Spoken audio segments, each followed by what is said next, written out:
दोस्तों, आप सबको हमारे चैनल में स्वागत है। दोस्तों, आज इस कहानी से आपको ये सीखने को मिलने वाला है कि जीवन में असंभव कुछ भी नहीं है और जब जागो तब सवेरा होता है।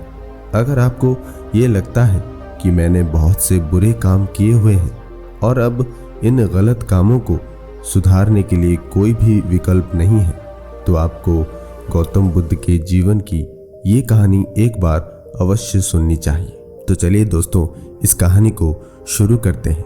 एक दिन बुद्ध श्रावस्ती के ही एक गांव में भिक्षाटन के लिए पहुंचते हैं। जब बुद्ध गांव में प्रवेश करते हैं तो देखते हैं कि पूरे गांव में सन्नाटा छाया हुआ है।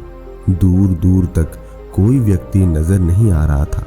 बुद्ध उस गांव के पहले द्वार पर जाते हैं और कहते हैं, भिक्षाम देहि, परंतु भीतर से बाहर कोई नहीं आता। बुद्ध दूसरे द्वार पर जाते हैं परंतु कोई दरवाजा नहीं खोलता। बुद्ध तीसरे द्वार पर जाते हैं परंतु उस द्वार से भी कोई व्यक्ति बाहर नहीं आता। फिर अचानक से एक दरवाजा खुलता है जिसमें से एक व्यक्ति बाहर निकलता है। वो जल्दी से बुद्ध का हाथ पकड़ता और उन्हें अपने घर में ले जाता है और कहता है, क्षमा करें बुद्ध, परंतु इस समय आप बाहर नहीं जा सकते। उंगलीमाल को श्रावस्ती की सीमा पर देखा गया है। सभी गांव वाले डर के मारे अपने अपने घरों की खिड़कियां दरवाजे बंद करके बैठे हुए हैं। बुद्ध उस व्यक्ति से पूछते हैं, कौन है ये उंगलीमाल और उससे इतना भय क्यों है? वो व्यक्ति कहता है, उंगलीमाल एक राक्षस है। उसे जो भी मनुष्य मिलता है, बच्चा, वृद्ध, स्त्री या पुरुष, यहाँ तक कि सन्यासी भी, वो किसी को भी नहीं छोड़ता। महाराज प्रसन्नजित के सैनिक भी उससे डरते हैं। बुद्ध उस व्यक्ति से पूछते हैं, क्या वो ये सब धन के लालच में करता है? वो व्यक्ति कहता है, नहीं, धन का उसे कोई लालच नहीं है। वो जब भी किसी मनुष्य पर वार करता है तो उसकी उंगली काटकर अपने गले की माला बनाता है, इसीलिए उसका नाम उंगलीमाल पड़ गया है। और ये भी सुना है कि जब उसकी गले की माला में 100 उंगलियां पूरी हो जाएगी तो उसकी विनाशक शक्तियां और भी ज्यादा बढ़ जाएंगी। बुद्ध कहते हैं, आभार आपका जो आपने मुझे उसके बारे में बताया। फिर वो व्यक्ति बुद्ध से कहता है कि कृपा कर आप बाहर ना जाइए क्योंकि वो आप पर भी वार कर सकता है। बुद्ध कहते हैं, भय से अपनी राह छोड़ दो, ऐसा मैंने कभी नहीं किया। मुझे भिक्षा मांगता देख जन जन के हृदय में उंगलीमाल का भय कम होगा। फिर वो व्यक्ति कहता है, नहीं बुद्ध, आप मत जाइए, वो बहुत ही ज्यादा खतरनाक है। बुद्ध कहते हैं, वो खतरनाक नहीं बल्कि दुखी है और मुझे उसके पास जाना होगा क्योंकि उसे मेरी आवश्यकता है। इतना कहकर बुद्ध उस व्यक्ति के पास से चले जाते हैं। कुछ दूर चलने के बाद बुद्ध वन में प्रवेश करते हैं। वन में चारों ओर एक सन्नाटा छाया होता है। दूर दूर तक ना तो कोई मनुष्य और ना ही कोई पशु पक्षी दिख रहा होता है, परंतु बुद्ध अपने मार्ग में आगे बढ़ते रहते हैं। अचानक बुद्ध के सामने उंगलीमाल आकर खड़ा हो जाता है। उसका रूप इतना डरावना होता है कि कोई भी व्यक्ति उसे देखकर ही भयभीत हो जाए। उसके गले में उंगलियों की माला होती है। चेहरा और हाथ रक्त से सने होते हैं और शरीर बलशाली होता है।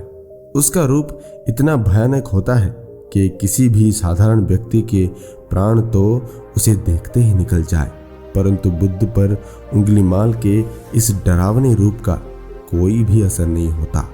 बुद्ध कुछ क्षण तक एक शांत मुस्कुराहट के साथ उंगलीमाल की तरफ देखते हैं और फिर उसकी बगल से निकलकर अपने मार्ग में आगे बढ़ जाते हैं। बुद्ध को ऐसा करते देख उंगलीमाल को ये समझ नहीं आता कि उसके साथ ये क्या हो रहा है।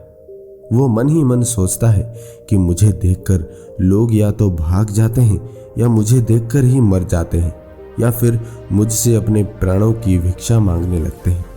मैंने कई सन्यासियों को भी मारा है, परंतु मैंने आज तक कोई ऐसा व्यक्ति नहीं देखा जो मुझे नजरअंदाज करके अपने मार्ग में आगे बढ़ जाए। या तो इसने मुझ पर ध्यान नहीं दिया होगा या फिर हो सकता है कि ये देख ही ना सकता हो, परंतु मुझे इससे क्या, मुझे तो अपनी उंगलियों की माला पूरी करनी है। उंगलीमाल बुद्ध को आवाज लगाता है, ए साधु रुक। फिर भी बुद्ध उंगलीमाल को नजरअंदाज करते हैं और अपने मार्ग में आगे बढ़ते रहते हैं। उंगलीमाल और ज्यादा क्रोध में भरकर बुद्ध को आवाज लगाता है, ए साधु रुक। फिर भी बुद्ध उंगलीमाल को फिर से नजरअंदाज करते हैं और अपने मार्ग में आगे बढ़ते हैं। उंगलीमाल तीसरी बार बहुत ही ज्यादा क्रोध में भरकर आवाज लगाता है, ए साधु रुक। फिर बुद्ध रुकते हैं। उंगलीमाल बुद्ध के पास जाता है और कहता है, मेरे आदेश देने के बाद भी तू रुका क्यों नहीं? बुद्ध कहते हैं, मैं तो बहुत पहले ही रुक चुका हूं, तुम ही चलते जा रहे हो। उंगलीमाल ये समझ ही नहीं पाता कि बुद्ध क्या कह रहे हैं, परंतु वो इतना जरूर समझ जाता है कि सामने खड़ा व्यक्ति उससे थोड़ा भी नहीं डर रहा है। उंगलीमाल बुद्ध को डराने के लिए चिल्लाकर पूछता है, ए साधु तुझे मुझसे भय नहीं लग रहा है क्या? मैं आदि मानव हूँ। बुद्ध कहते हैं, नहीं तुम मानव हो। बुद्ध की ये बात उंगलीमाल के हृदय पर लगती है। पहली बार उसे किसी ने मानव कहा था, परंतु वो इस बात को नजरअंदाज करने का प्रयास करता है और बुद्ध से पूछता है, ए साधु तूने ये क्यों कहा कि तू कब का रुक चुका है, जबकि तू तो चल रहा था? और तूने ये क्यों कहा कि मैं नहीं रुका? बुद्ध कहते हैं, मैं बहुत पहले ही रुक चुका हूँ, यानी मैंने ऐसे सारे बुरे कृत्य करना पहले ही छोड़ दिया है जिससे किसी भी व्यक्ति को कष्ट पहुंच सकते हैं। सब जीना चाहते हैं, बस तुम उन्हें करुणा से देखने का प्रयास करो। बुद्ध के ये शब्द दोबारा से उंगलीमाल के हृदय पर चोट करते हैं, परंतु वो दोबारा से बुद्ध की बातों को नजरअंदाज करने का प्रयास करता है और इस बार वो और क्रोध में भरकर बुद्ध की गर्दन पर अपनी कटारी रख देता है, जिससे वो लोगों की हत्या किया करता था और बुद्ध से चिल्लाकर कहता है, नहीं, मानव में न तो प्रेम है और ना ही करुणा है, सिर्फ छल और कपट है। इसीलिए मैं सबकी हत्या करूंगा और किसी को जीवित नहीं छोड़ूंगा। बुद्ध कहते हैं, तुम्हें लोगों ने बहुत दुख दिया है उंगलीमाल। क्रूरता मनुष्य अज्ञान के कारण ही करता है। ईर्ष्या, द्वेष, मोह, माया ये सभी अज्ञान की ही संतानें हैं, परंतु वो व्यक्ति ही है जिसमें दया, करुणा, सद्भाव और समझ का उदय भी होता है। उंगलीमाल यदि इस जीवन में क्रूर और निष्ठुर लोग हैं तो दयावान भी है। बस तुम्हें अपनी आंखों से इस अंधेपन की पट्टी को हटाना होगा जो तुम्हें केवल बुराई ही दिखा रही है। तीसरी बार बुद्ध के शब्दों को सुन उंगलीमाल का खुद पर से संयम हट जाता है। उसे समझ नहीं आता कि पहली बार उसे अपना आपा इतना कमजोर क्यों महसूस हो रहा है। वो कोशिश तो करता है क्रोध करने की, परंतु कर नहीं पाता। वो बड़ी हिम्मत जुटाकर क्रोधित होने का नाटक करके बुद्ध से कहता है, तुम और व्यक्तियों जैसे नहीं हो। बुद्ध कहते हैं, मैं हर व्यक्ति जैसा ही हूँ, बस जागरूक हूँ और ये सिद्ध कर रहा हूँ कि हर व्यक्ति में जागने की क्षमता है। मेरा मार्ग क्रूरता को दया में परिवर्तित करता है। उंगलीमाल, तुम अनजाने में घृणा के पथ पर हो, बस इस क्षण रुक जाओ। तुम्हारे भीतर भी ये क्षमता है कि तुम दया और करुणा के पथ पर चल सको।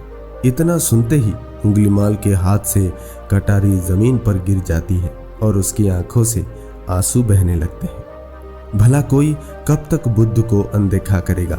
उंगलीमाल रोते हुए बुद्ध से पूछता है, क्या आप वही हैं जिन्हें लोग बुद्ध कहते हैं, जो लोगों को मुक्ति के मार्ग पर चलना सिखाते हैं? फिर बुद्ध कहते हैं कि हाँ, मैं वही हूँ और तुम्हें भी मुक्ति के मार्ग पर ले जाना चाहता हूँ।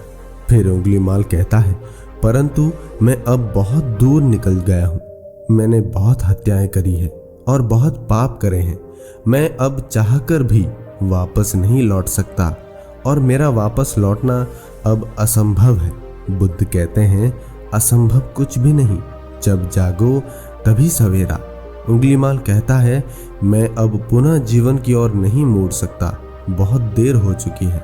बुद्ध कहते हैं, तुम में इतनी चेतना है कि तुम जानते हो कि जो तुमने अब तक किया वो बुरा था। इसका अर्थ यह है कि तुम जानते हो कि क्या अच्छा है और क्या बुरा है। उंगलीमाल, जिस दिन से तुमने अच्छा कार्य करना शुरू कर दिया उस दिन से तुम्हारा एक नया जीवन शुरू हो जाएगा। फिर उंगलीमाल कहता है, मैं कितने भी अच्छे कार्य क्यों न कर लूं, परंतु लोग मुझे उसी दृष्टि से देखेंगे और मुझे चैन से जीने नहीं देंगे। बुद्ध कहते हैं, उंगलीमाल, यदि तुमने हिंसा का मार्ग छोड़ा तो मैं तुम्हें मार्ग दिखाऊंगा और तुम्हारा संरक्षण करूंगा और तुम्हें लोगों की घृणा से बचाऊंगा। बस पहला कदम तुम्हें ही उठाना होगा। उंगलीमाल पूछता है, क्या ये हो सकता है? बुद्ध कहते हैं, अवश्य हो सकता है। तुम में असामान्य बुद्धि है उंगलीमाल, तुम परम सत्य के पथ पर बहुत आगे जाओगे। उंगलीमाल रोते हुए बुद्ध के चरणों में गिर पड़ता है और कहता है, मैं आपको वचन देता हूं कि मैं सारे बुरे कृत्य करना छोड़ दूंगा और आपके पीछे करुणा के पथ पर चलना सीखूंगा। कृपा कर आप मुझे अपना शिष्य बना लीजिए। बुद्ध कहते हैं, मैं किसी को अपना शिष्य नहीं बनाता, बल्कि व्यक्ति स्वयं मेरे संग से जुड़ता है। उंगलीमाल उसी समय बुद्ध का भिक्षु बन जाता है। दोस्तों, इस कहानी से हमें ये सीखने को मिलता है कि लोग सोचते हैं कि उन्होंने बहुत सारे गलत काम किए हुए हैं। अब इन गलत कामों को सुधारने के लिए कोई भी विकल्प नहीं है। इस पर गौतम बुद्ध कहते हैं कि चाहे आपने अब तक कितने भी बुरे काम क्यों न किए हुए होंगे, लेकिन अगर आप एक विचार को अपने मन में लाते हैं कि अब मुझे कुछ सही करना है, तो वही विचार आपके रूपांतरण का कारण बन सकता है। पर सबसे जरूरी बात यह है कि क्या आप पहला कदम उठाने के लिए तैयार हैं? दोस्तों, हम आशा करते हैं कि आपको ये कहानी पसंद आई होगी। अगर कहानी पसंद आई है तो हमारे चैनल को सब्सक्राइब करना ना भूलें। धन्यवाद।